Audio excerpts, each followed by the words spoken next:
বাঙালির মিষ্টি ছাড়া চলে না, আর সেই মিষ্টিটা যদি হয় নিজের হাতে বানানো তাহলে তো কোনো কথাই নেই। আজ বানাবো একদম ঘরোয়া উপকরণ দিয়ে দোকানের মতো সুস্বাদু কিন্তু আরো স্বাস্থ্যকর।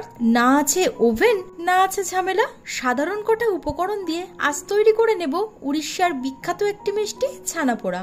প্রথমে একটি প্যানে 1 লিটার দুধ ফোটাতে বসিয়েছি। দুধ ফুটে উঠলে তাতে 2 টেবিল চামচ লেবুর রস আস্তে আস্তে দিয়ে ভালোভাবে নেড়েচেড়ে দিতে হবে। কিছুক্ষণের মধ্যেই দুধ ফেটে ছানা বের হয়ে আসবে। ছানাটা ছেঁকে নিয়ে ঠান্ডা জল দিয়ে খুব ভালোভাবে ধুয়ে নিতে হবে, যাতে এর মধ্যে লেবুর টক ভাব একদম না থাকে।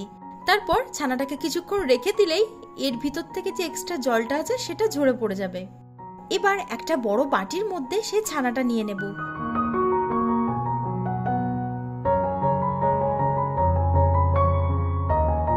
এর মধ্যে দিচ্ছি 1/3 কাপ চিনি, অল্প একটু এলাচ গুঁড়ো ফ্লেভারের জন্য, আর দিচ্ছি 2 টেবিল চামচ সুজি।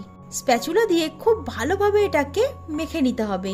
আপনারা চাইলে হাত দিয়েও কিন্তু খুব মসৃণ ভাবে এটাকে মেখে নিতে পারেন। ছানাটা যেহেতু একটু গরম আছে সেই জন্য আমি স্প্যাচুলা দিয়েই মেখে নিচ্ছি। তারপর আমি এর মধ্যে দিলাম 2 টেবিল চামচ ঘি।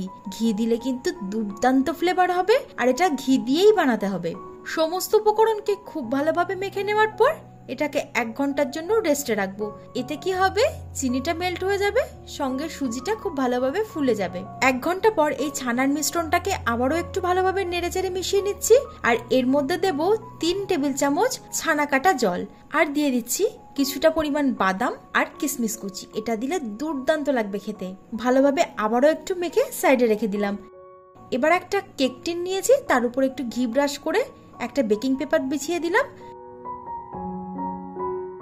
এর উপরে আবারও একটু ঘি ব্রাশ করে দিচ্ছি।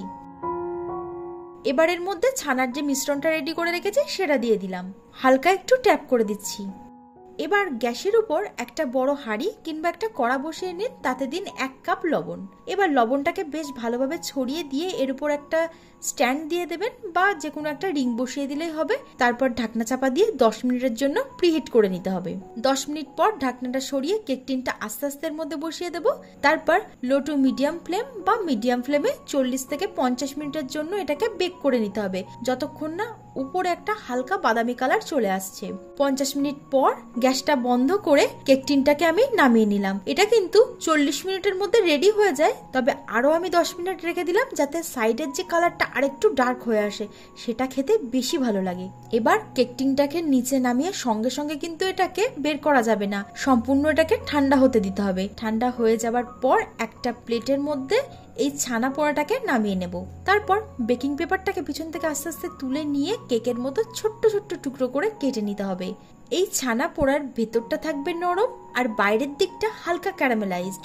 এটাকে আপনারা ফ্রিজে রেখে ঠান্ডা করে পরিবেশন করতে পারেন, খেতে অসাধারণ লাগে। আজকের রেসিপিটি কেমন লাগলো জানাতে ভুলবেন না। ভালো লাগলে লাইক, কমেন্ট আর শেয়ার করবেন, আর অবশ্যই সাবস্ক্রাইব করতে ভুলবেন না ফুড ক্যানভাসে এরকম আরো মিষ্টি আর অন্যান্য রান্নার ভিডিওর জন্য। ধন্যবাদ।